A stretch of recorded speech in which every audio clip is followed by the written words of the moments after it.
We will close the class at 1 o'clock. So are you getting bored? No, it's fine, no?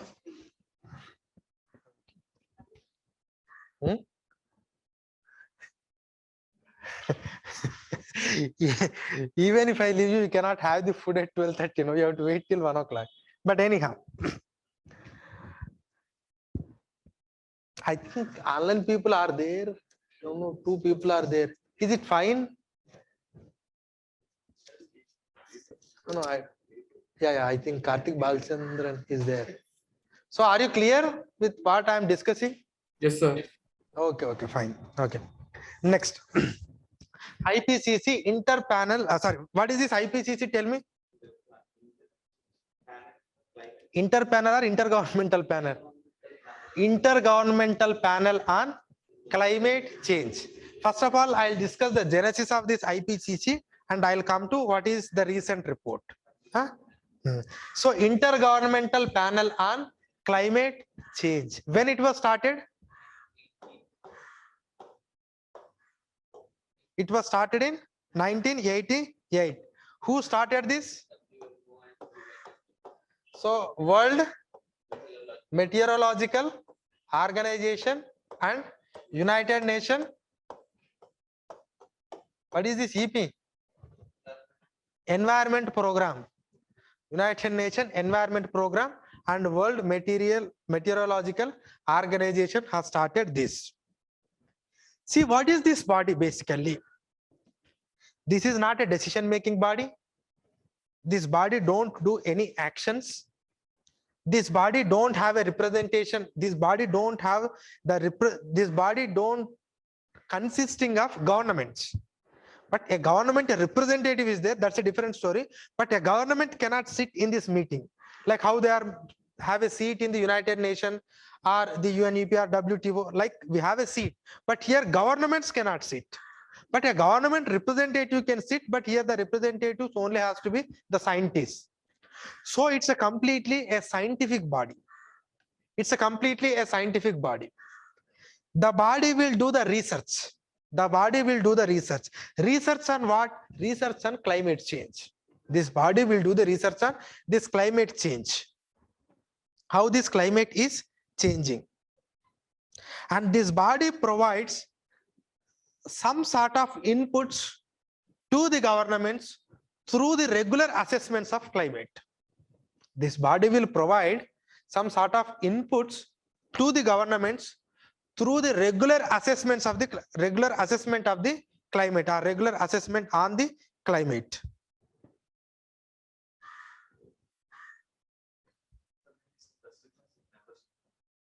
I'll tell you who becomes the members is any member of this WMO and UNEP. Any member of the membership is open to WMO and UNEP. The membership of IPCC is open to all the members of WMO and UNEP. And here, when it comes to the membership, the governing body is there, but this governing body consisting of the representatives from the members, representatives from the member states. So who are the member states? They have to appoint some scientists to this. Now this scientist will prepare the report, and it is not alone the scientist. Any scientist from the world can voluntarily contribute to this, and finally they will do all the assessments and they will do all the reviews. They will do all the assessments and they will all the reviews. And while they are doing this assessment, they will looking into the scientific aspects. They will do the technical aspects. They will do the socio-economic aspects. See, tell me, what is the difference between science and technology? What is the difference between science and technology? So science is a theory and technology is the application of the science. So whatever we are applying, we need to looking into that aspect, and the basic science you need to, and socio-economic aspects, because how the socio-economic aspects are really influencing and how the socio-economic aspects are going to affect all those things you need to. It's not alone the science, it also socio-economic things you need to understand how they are causing the climate change. So it will looking into scientific, technical, and socio-economic aspects. And it releases three different reports. It releases three different reports because it is having three groups: group 1, group 2, and group 3. Group 1, group 2, group 3. Three different reports. The working group 1 deals with the scientific basis for climate change. The scientific basis for climate change. So they will deal with the scientific basis. They will deal with this scientific basis. Second working group deals about the likely impact and vulnerability. The likely impact and vulnerability. The likely impact and vulnerability. Likely impact and vulnerability. The third working group deals with the actions that can be taken. Actions that can be taken. The group 3 is actions that can be taken. Now we have only released this group 1 report, and maybe the group 2 and group 3 reports will be released in the year 2022. And this can be any scientist can voluntarily contribute to this IPCC, and this is not going to decide anything at all. It only assesses and it gives the report. Perhaps I should have explained this concept prior to COP26, because based on this assessment, COP26 may take some decisions. It's not compulsory that COP26 should follow this, but it will assess that UNFCCC. Okay. Now, till now, how many reports it has released? This is the sixth one, assessment report, sixth one. The first one is in the year 1990, 95, 2001, 2007, 2014. So on average, how many years? We cannot clearly say, but around 6, 7, sometimes 7, sometimes 6. So a regular assessment will be done by the IPCC. A regular assessment done by the IPCC. Now, recently, the IPCC has released its sixth assessment report, that to group 1 report, the scientific basis and all. Now we will be looking into some of the aspects of the report, because you must know what exactly it has given. Okay, now I am giving the list of the things that are given by the IPCC because they are important for us. You can quote appropriately. The first point, when it comes to specific to India, they are different. I'll come to that later. Once you understand this, definitely you can apply it to the India also. First one, heat waves and humid heat stress. Heat waves and humid heat stress. Heat waves and humid heat stress will become more intense and frequent. Will become more intense and frequent, especially in South Asia. Especially in South Asia. That means now you are going to experience more heat related conditions. Either it is heat waves or a humid heat stress, that too they become intense and they become frequent. They become intense and they become frequent, especially in South Asia. That is the first point. Second point, both annual and summer monsoon, both annual as well as summer. Summer monsoon means how many seasons we have actually? 4 according to geography. What are they? We have only two seasons, summer and winter. But we added the spring and autumn, that is according to geography. But only summer and winter, these are the two seasons. And rainy season we will get in the summer because the sun is in the northern hemisphere. We will get rain because of our specific conditions. We will get the rain in the summer season. We call it as a monsoon season. But monsoon is part of summer. So summer monsoon means in a monsoon season, how much amount of rainfall you will get? On overall, at the annual level, how much amount of rainfall you will get? So both annual and summer monsoon precipitation will increase with enhanced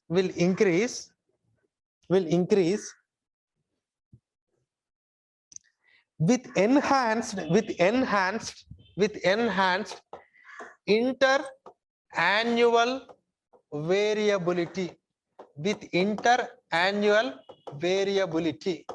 That means in an year there is no particular sequence. Generally we should get more rain in monsoon and less rain in some other seasons, but it may not be. The interannual variability may also change. It may be heavy rain at all the times. It may not be heavy rain at all the times. It may be more rain in a particular time, because your annual rain will be high, summer rain will be high, both annual and summer will be high, and that too there is a huge variation. We cannot predict when we will get intense rains. It's very difficult to predict. That is the second thing. Heat wave conditions will enhance with both intensity and frequency. When it comes to the annual rainfall and monsoon rainfall, they will increase with an interannual variability. They may change. You don't know when you will get the huge amount of rains. You don't know. Now, apart from heat extremes, generally heat extremes increases. But here the report says that the cold extremes have decreased and heat extremes will be increased. So it's not something like cold extremes will also increase, but the report says that cold extremes will decrease and heat extremes will increase. Cold extremes will decrease and heat extremes will increase.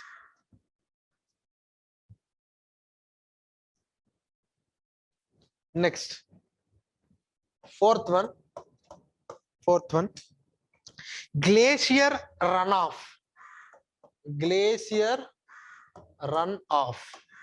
That means your glaciers will melt. And especially in Asian high mountains, it will increase up to the mid 21st century. That means by the time of 2050, this glacier melt will happen.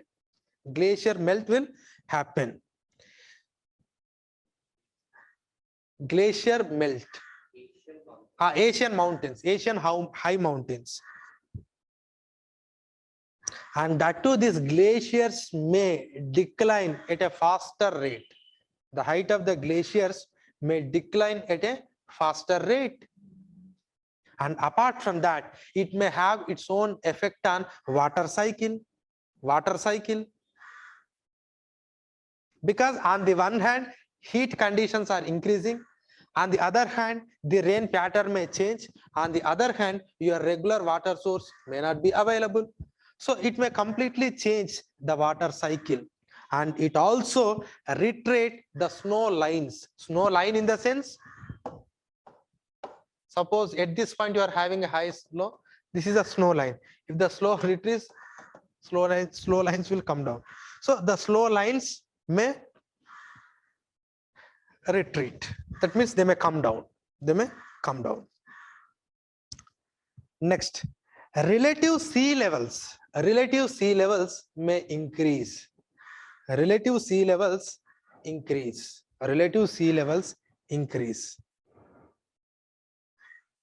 And especially in Asia, I'll come to that point whenever we are discussing India. Okay, relative sea levels, that means sea level is increasing. Suppose if we don't reduce our emissions, if we continue with the same emissions with whatever we are doing, we may cross that 1.5 degree centigrade of target in the next 2 decades. That means by 2040, and we will reach to 2 degree centigrade level by 2050. And you can think of about what will happen at the end of the century. If we continue with the same emission levels, our global temperature will reach to the 1.5 degree centigrade above the pre-industrial level by 2040, and it will reach to the 22 degree centigrade above the pre-industrial level by 2050. Is it okay?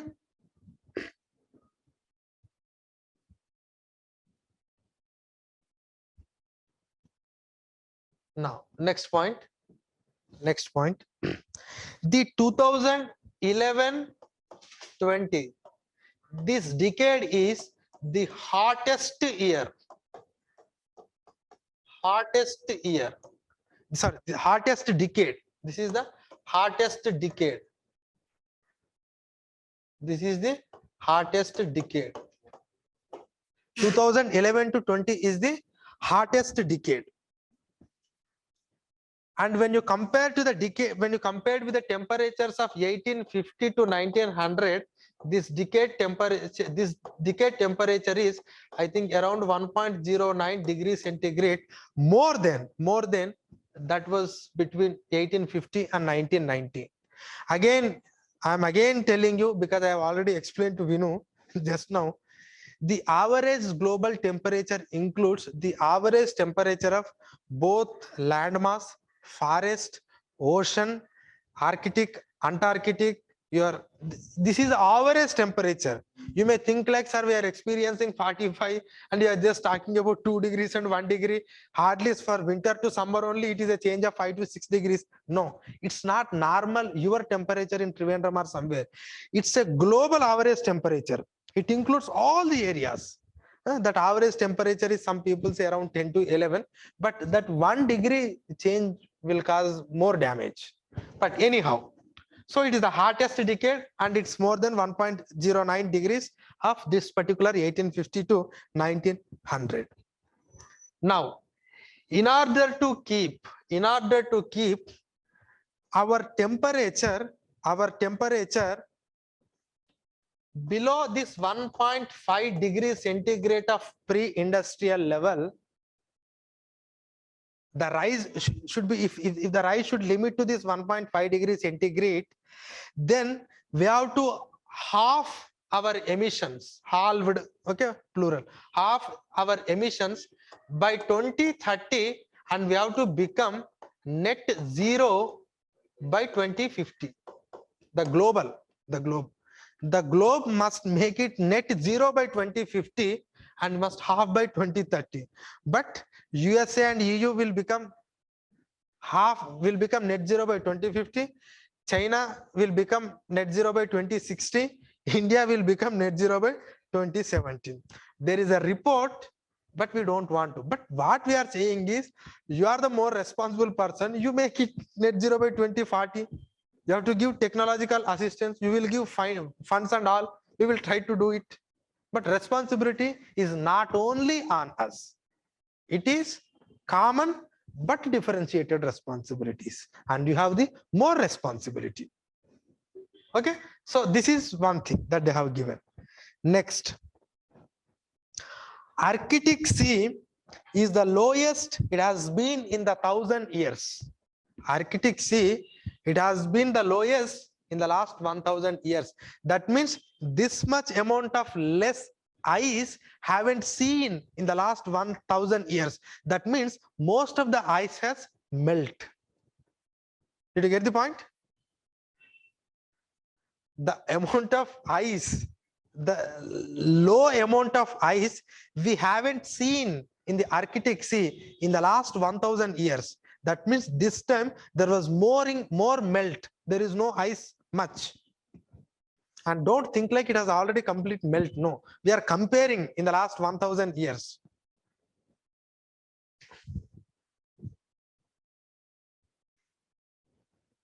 Now, see, this report has said one more thing. the coastal areas will submerge because the sea level is increasing. Why sea levels are increasing? Because of ice melt. Anyway, water cycle, you can't bring the water from somewhere, the same ocean water, it comes and the ice will melt. But you need to understand one more point, very important point. As the temperatures are increasing, the rise of sea level, 50% of the rise in sea level is attributed to the thermal expansion of water. It's not alone glacier melt, but as the temperatures are rising, the oceans are also becoming warm. The thermal expansion is also causing that dual.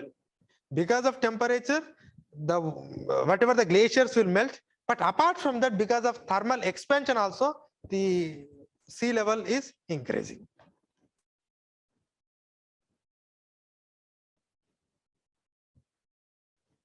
Now, you no need to write all the points, but if you remember some points, at least if you write all the points, you can remember something and ultimately you can project. And simply you cannot go with like, okay, IPCC has a given report to reduce the emissions immediately, otherwise the planet cannot be saved, the sea levels will increase and all the coastal areas will submerge. Nothing is specific. I have written everything, but even if you don't looking into the IPCC report, you can write all these things. But my point is you have to be specific somewhere. Then only the one who is correcting your paper can understand that these people have at least minimum idea about IPCC. You cannot go on with general.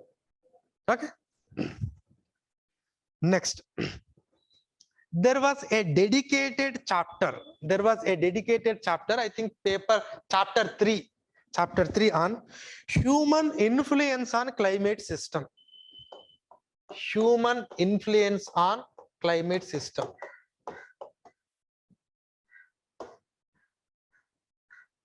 Human influence on climate system.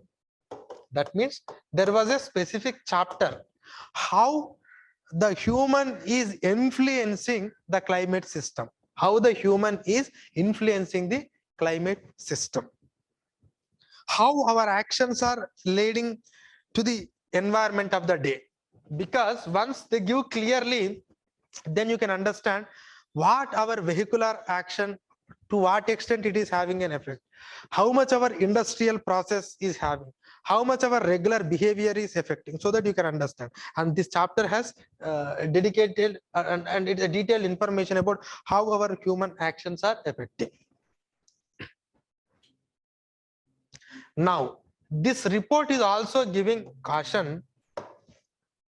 Whatever the things that we have explained till now, so at global level, this is going to happen, at global level, this is going to happen.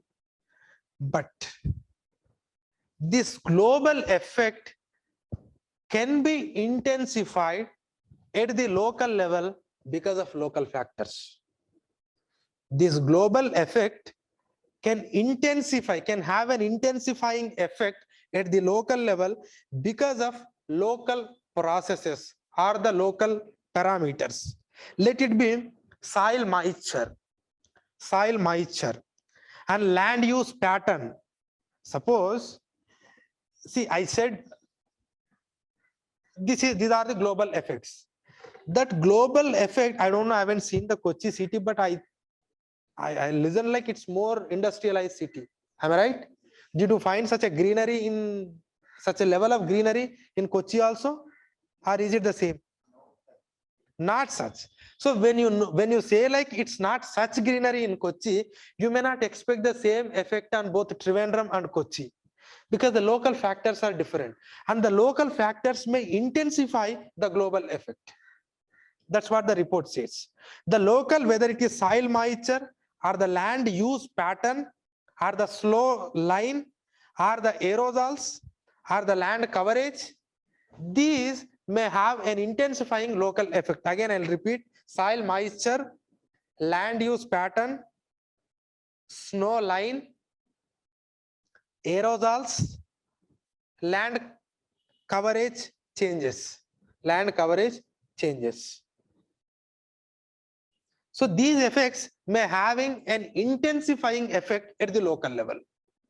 So this seriousness also we need to understand. And again, It talks about CO2. Definitely CO2 is increasing and how they are increasing, and that they have said. And apart from CO2, they also mentioned about the methane, nitrous oxide, and also the aerosols. So these three also IPCC has discussed. That is the reason why in COP26 there was a special focus on methane reduction. Okay. Because whenever they are asking, see, what are the steps that we need to take in order to contain this climate change? Then you cannot simply write the solutions. You have to quote the IPCC report, how much they are anticipating, how much you are doing, how much we need to do. If you bring this comparison, then your answer will be effective. Don't think like I am the assessor, I know everything. So don't do that.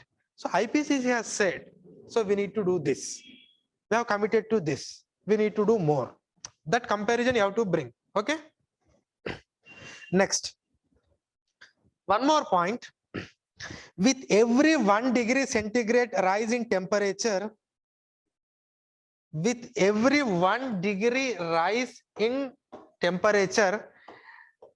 is an increase of 7%.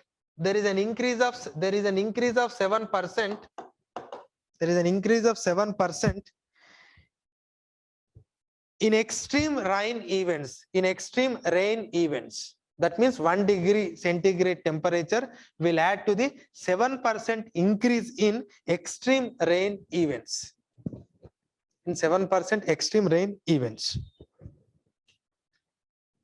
Now, I'll come to very specific to India. You need to apply those things. Nothing is so specific. You need to apply.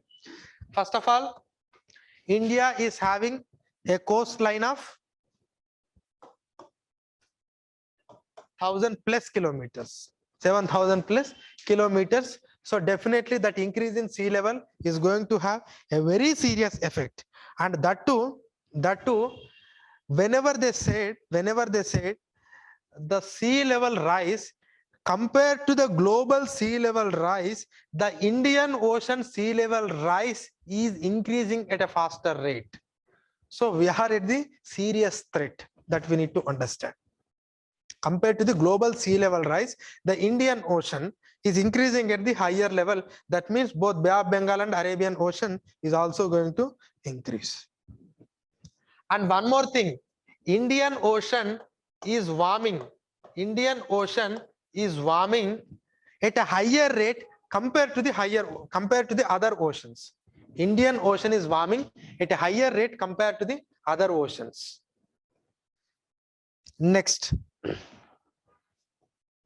28.6 million people, that means 2.86 crore. That means almost 3 crore people would be vulnerable to the coastal flooding. I think there was a report like around 14 cities are going to submerge, like Bombay, your Mangalore, and I don't know, Trivandrum was not there in that, but Chennai, some of the cities were given. Around 14 cities are going to submerge, at least to some extent. But 28.6 million people are vulnerable. Again, melting of ice is going to have a serious effect on the Himalayan states, both in terms of agriculture and as well as the drinking water and whatever the inland water, whatever we are doing on that inland water transport, everything will be affected, because they said Asian mountains are going to affect seriously. So Himalayan is part of Asian mountain system. Next, again, summer and annual monsoon. I said summer and annual monsoon is going to increase. Definitely this high amount of rainfall may become bane to the urban areas of India and also the hilly areas of India, and it also affects the agricultural system. Agricultural system needs monsoon, but over monsoon it may not be good for even our agricultural system. That is very important. So again, how the monsoon increase will affect India, and how glacier systems will affect India, how coastal floodings will affect India, and to some extent, some of the cities in our India will experience heat waves, and that heat waves may intense, and summer seasons they are going to face the lot of problems. These are with respect to India. So is it okay? Points? Just I will list it out for your sake. Heat waves and humid heat stress will become more intense and frequent in South Asia. Both annual and summer monsoon precipitation will increase, and with an enhanced interannual variability, and cold extremes may come down and heat extremes may go up. The glaciers runoff is going to intensify, and especially the Asian mountains. This is going to have an effect on water cycle and retreating of snow line, and they are declining at a faster rate, and relative sea level around Asia is more high compared to the global level, and at the global level also the sea level is going to increase. And if you don't reduce any emissions, if you go like this, that 1.5 degrees centigrade will reach by 2040 and 2 degrees centigrade by 2050, and this 2011-20 is the hottest decade. And when you compare to 1850 to 1990, it is 1.09 degrees more. And if at all we wanted to keep that 1.5 degrees centigrade promise, we have to halve our emissions by 2030, and we have to be net zero by 2050. And the Arctic Sea is at the lower level compared to the last 1000 years. And when it comes to the coastal erosion or sea level rise, 50% is contributed by the thermal expansion of the water apart from glacial melting. And there is a dedicated chapter on human influence on climate system, chapter 3. It has clearly explained how our human activities are really adversely contributing to the environmental impact, and these temperature changes are going to have a localized impact based on the local condition, whether it is soil moisture, or whether it is land usage pattern, or whether it is land cover, or whether it is the aerosols or anything. And apart from CO2, the assessment special focus on nitrous oxide, methane, and aerosols also. And there is a mention about with every 1 degree centigrade rise, there is an increase of 7% increase in this extreme rain activities. Again, when it comes to India, I think we have already discussed. So these are the IPCC reports. Again, don't go and read entire IPCC report. Again, we are going to get the next year some more things. We will add some more points, and appropriately you can use. Okay. So this is about IPCC 6th assessment first report. Again, we have left with this FCTA, FCRA. That FCRA thing we'll discuss in the next class. Okay, if you have any doubts, you can ask. I think it's already one, but still, if you have any doubts on this, you can ask. Do you have any specific doubts? So is this session helpful? Are you learning? Are you knowing any extra things? Or is it something like a repetition to what you have already read? Okay, then. So if you don't have any specific doubts, then we will wind up the session, and again we'll meet next Thursday. Okay, thank you. Amrita IAS Academy.